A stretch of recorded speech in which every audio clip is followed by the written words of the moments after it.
हम प्रभु परमेश्वर को धन्यवाद देंगे आज की सुंदर सुबह के लिए कि परमेश्वर ने एक बार फिर से सुंदर सुबह दी है। आज शुक्रवार का दिन है 3 नवंबर। परमेश्वर का धन्यवाद करते हैं। हमारा परमेश्वर हमारी रक्षा करता है और हमें नया दिन देता है। तो मैं आप सभी का स्वागत और वेलकम करता हूं। Living Christian movement fellowship ministry में आप सभी का स्वागत है। और एक और अनाउंसमेंट आपको करना चाहता हूं।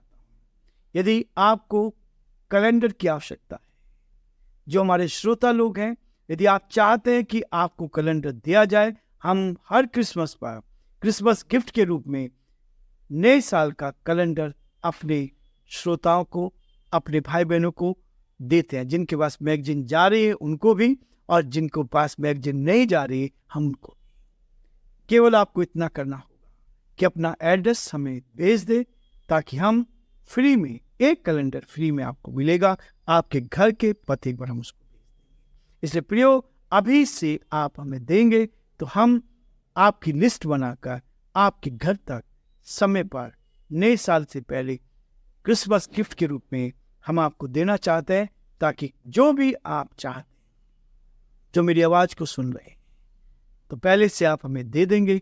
आपका नाम, एड्रेस, उसके साथ आपका फोन नंबर, ताकि हम अपने सभी श्रोताओं को, सारे भाई बहनों को जो हिंदुस्तान में या हिंदुस्तान के आसपास, राजस्थान में, जहां पर भी हैं, हम ये देना चाहते हैं, ताकि प्रभु आप सबको बहुत आशीष दे। प्रियो, ये आपका प्यार है और हम आपसे दिल से प्यार करते हैं, ताकि हम एक दूसरे को प्रोत्साहित करें और परमेश्वर की महिमा करते चलें।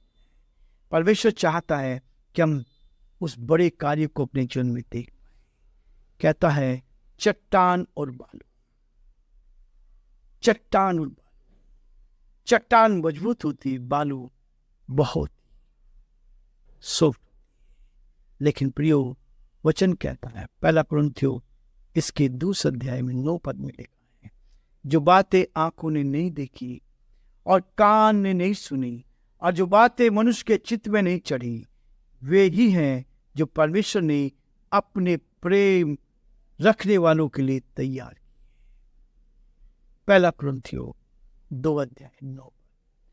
अपने प्रेम करने वालों के रखिए। यदि आप उससे प्यार करते हैं तो आपके लिए सब कुछ ऐसी बात है जो आंखों ने नहीं देखी, कानों ने नहीं सुनी, जो बातें मनुष्य के चित्त में नहीं चढ़ी, वे ही जो परमेश्वर ने अपने प्रेम रखने वालों के लिए तैयार है।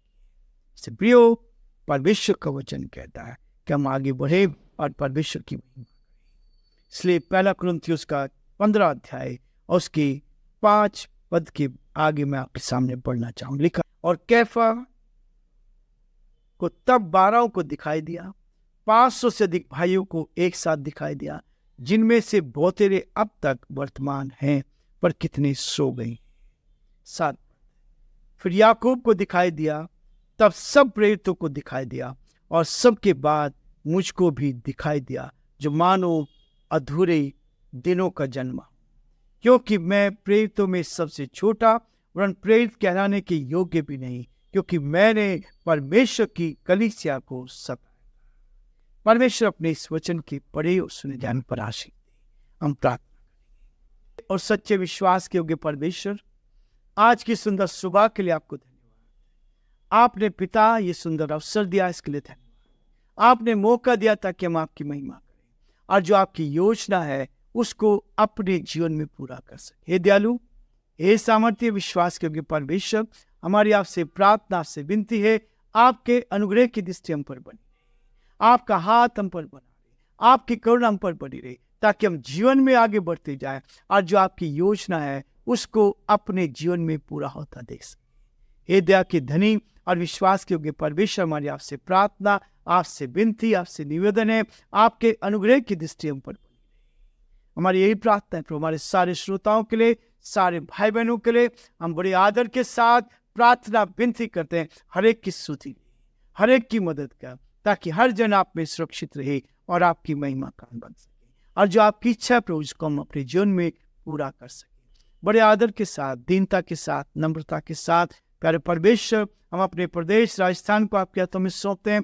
यहाँ पे जो इलेक्शन हो रहे हैं उसके लिए प्रार्थना करते हैं। परमेश्वर, हमारे सारे प्रदेशवासियों को अपनी छत्र छाया में ले, अपनी सुरक्षा के साथ दे, ताकि परमेश्वर वो सही कैंडिडेट को चुने और प्रभु इस प्रदेश का संचालन आपकी महिमा हो सके। हमारे प्रदेश के मुख्यमंत्री अशोक गहलोत जी को आपके हाथों में सौंपते हैं। आपका दया का हाथ उन पर बना रहे, आपकी करुणा उन पर बनी रहे, हर परेशानी से, कठिनाई से आप उनको बचाएं, और जो प्रभु जी मेहनत उन्होंने किया उसका प्रतिफल आपकी ओर से उनको मिले, ताकि आपकी महिमा हो, आपका नाम ऊंचा किया जाए।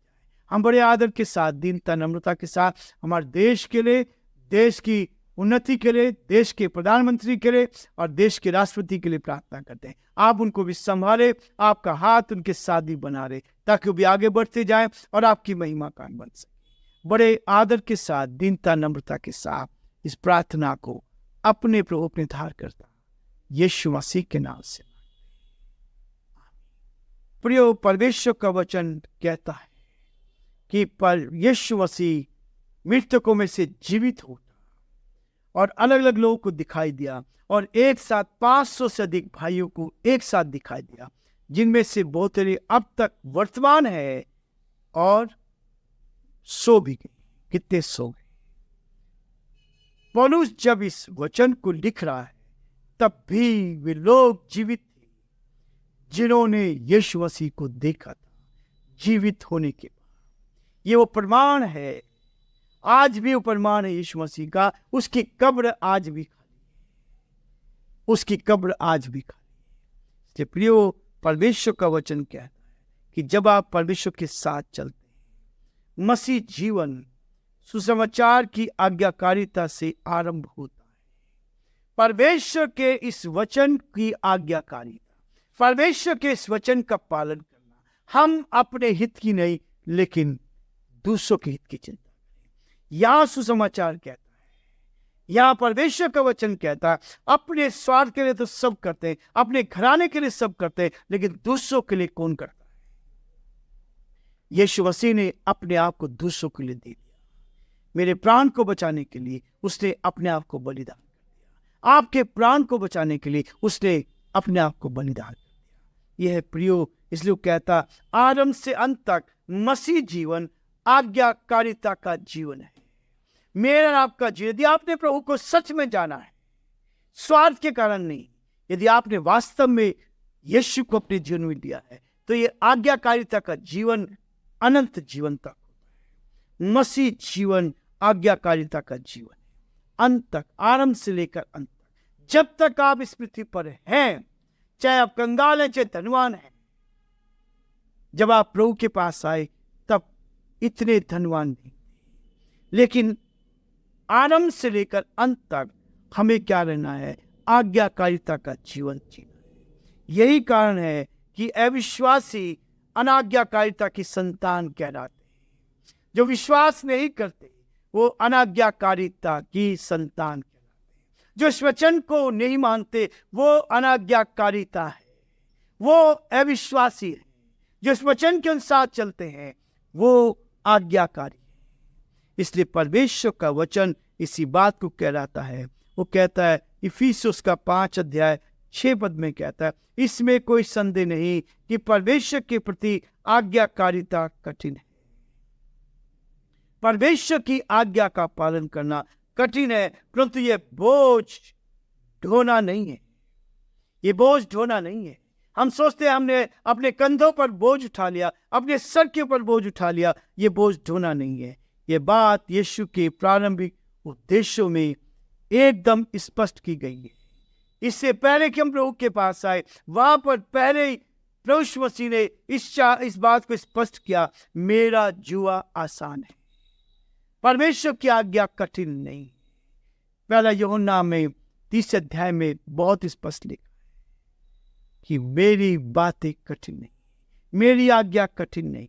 जो उसको मानने लगेंगे, जो उसको उठाने लगेंगे, वो आसानी से उस जुए को उठा सकते।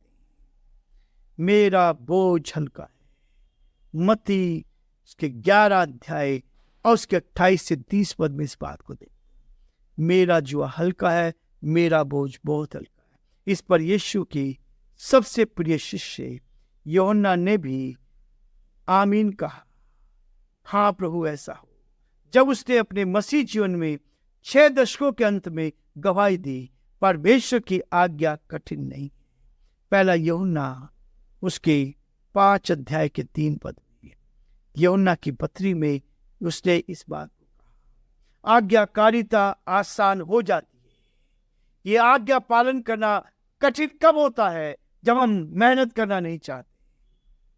लेकिन आज्ञाकारिता आसान हो जाती जब हम भविष्य में आज्ञा मानने वालों को मिलने वाले पुरस्कार के बारे में सोचते हैं। भविष्य में जो आपको इनाम मिलना है, भविष्य में आपको स्वर्गीय स्थानों में उस वो मुकुट को पाना है जिसकी प्रतिज्ञा परमेश्वर ने अपने प्रेम करने वालों की की है। परमेश्वर के लोगों के लिए सबत का दिन विश्राम बाकी है। मेरे और आपके लिए प्रियो, ये बहुत साधारण बात है। जब हम उस पर विश्राम में प्रवेश करने का प्रयत्न करेंगे, उस विश्राम में प्रवेश करने का प्रयत्न करेंगे, ऐसा ना हो कि कोई जन उसकी आज्ञा न मानकर गिर पड़े। ऐसा ना हो कि हम उसकी आज्ञा ना मानकर गिर पड़े। हम सोचते आज्ञा का उल्लंघन कर दिया, कोई बात नहीं होता, फिर से हम कर लेंगे, रिश्वत देकर काम करा लेंगे। ये इससे कोई फायदा होने वाला नहीं। प्रियो, हम स्वर्गीय राज्य में नहीं पहुंच सकते। इसलिए इब्रानियों उसका 4 अध्याय 9 से 11 पद में कहता है, आज्ञाकारिता अभी संघर्ष स्वरूप हो सकती है। आज जो आज्ञाकारी संघर्ष होता है, हम आसानी से रास्ता ढूंढना चाहते हैं, परंतु सनातन काल में संघर्ष समाप्त होगा। ये संघर्ष समाप्त हो जाएगा। इसलिए प्रियो, जब हम स्वर्गीय विश्राम में प्रवेश करेंगे, तो जैसे परमेश्वर ने अपने सब कामों को पूरा करके विश्राम किया, वैसे ही हम भी सब कामों में संघर्ष और प्रयासों में मुक्ति को पा जाएंगे। इसलिए प्रियो, परमेश्वर का वचन कहता है, मैंने नम्रता का जीवन जिया, परमेश्वर की आज्ञा का पालन किया, आज्ञा में चूक गया था। मिस्रियों ने जब वो मिस्र देश से निकले, इस्राएलियों ने परमेश्वर की आज्ञा का उल्लंघन किया और लगभग 12 लाख लोगों में से केवल 2 जन बच पाए, कालेब और यहोशू। सब मर मिटे। प्रियो, हम इस संसार में बहुत कुछ कमाना चाहते हैं। हम इस संसार में लालच से कमाना चाहते हैं, बेईमानी से कमाना चाहते हैं, रिश्वत देकर कमाना चाहते हैं। लेकिन प्रियो, परमेश्वर का वचन कहता है, हम क्या करें? उसकी उपस्थिति में, परमेश्वर की वास्तविक उपस्थिति में विश्राम का एक दिन है। पृथ्वी पर परमेश्वर के सामने उसकी आज्ञाकारिता में 1000 दिन तक प्रयत्न करने से ये उचित परिणाम के रूप में होगा। यदि आपने 1000 दिन प्रवेश करने के लिए लगाए, तो परमेश्वर आपको आशीष देगा। इसलिए प्रियो, परमेश्वर मुझे और आपको आशीष देना चाहता है, क्योंकि वो मेरे लिए मारा गया, गाड़ा गया, 30 दिन जीवित हो उठा। यही हमारे लिए बहुत बहुमूल्य है और वो सबको दिखाई दे। प्रियो, परमेश्वर आप सबको बहुत आशीष दे और परमेश्वर का हाथ आप पर और आपके पूरे परिवार